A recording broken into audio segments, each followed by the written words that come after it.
Organized teamed activities for the Las Vegas Raiders, or OTAs, are set to begin, and I'm excited because there's quite a few things that we're going to be keeping an eye on and making sure that we cover, but also it's that time of the year where we sit here and we speculate and we go over things. So basically, today and tomorrow, the Raiders are going to be doing their things. They'll be back on the 23rd as well, a day of rest there.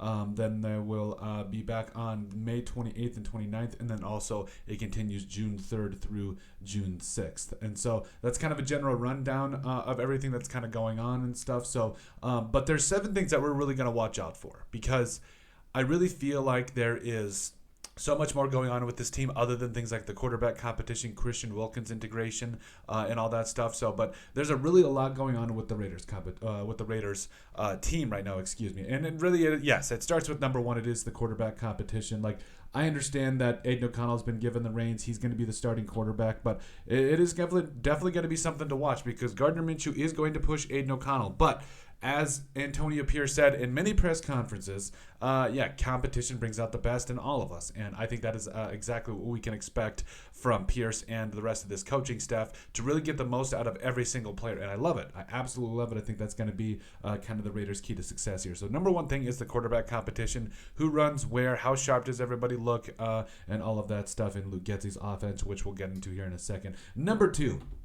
It is the Michael Mayer and Brock Bowers time. So I think that there is going to be a way that you can get two special tight ends in this offense. That, you got one that is a little bit bigger, the other one that's a little bit more of a receiving threat, but both are going to be absolute studs. How does Luke Getsy use both of these guys? Are we going to be talking about a lot of H-back settings? Are we going to talk about one online, one offline? Was one going to be out wide? How is this going to be integrated with these two studs? And then also, how does that kind of play into the running game and all of that? Number 3, Christian Wilkins, baby. I am so excited for what he's going to bring to this D-line. It's been a long time since we can say that the Raiders might have 4 studs along the defensive line. Well, to be honest with you, they're looking for that number 4 because, yes, you got Max Crosby, you got Christian Wilkins, and I think Malcolm Kuntz is going to take an even bigger step in year 4, especially in a contract year. Especially?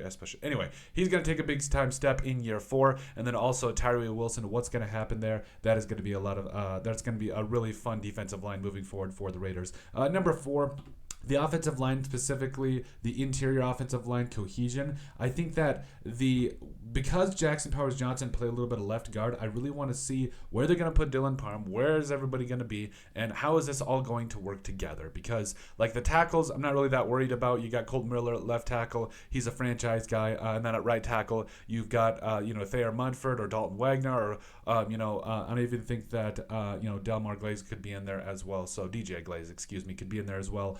And getting him some competition and seeing how this whole thing plays out. So really the entire offensive line integration and cohesion, and how is everything working and going from there. Number 5, really kind of the pinnacle of it all really is the offense. So all this, kind of bundled into one for the offense. How are things going to go with this whole thing? Because I know it's a little bit of a it's going to be a completely different offense than kind of what we're used to, because you saw Justin Fields and the things that he did really well under this offense in terms of running the football. How is that going to work with Aidan O'Connell, who, he's a quarterback that can run, but I wouldn't necessarily at a nearly even close putting him in the same category as Justin Fields in that regard. Number 6, the running game. So is Zeus going to be able to be that guy? We have been waiting for a couple of years to really find that out. Because let's be real. Josh Jacobs was that guy for a couple of years there for the Raiders. Is he going to be able to step up, be that bell cow guy? And I honestly think it's something that could happen. But overall, I think that it is going to be a lot of different wrinkles in this offense too. So the running game definitely is going to be something to watch, along with how the rest of this offense is integrated. And then finally, number 7, I think it's the secondary.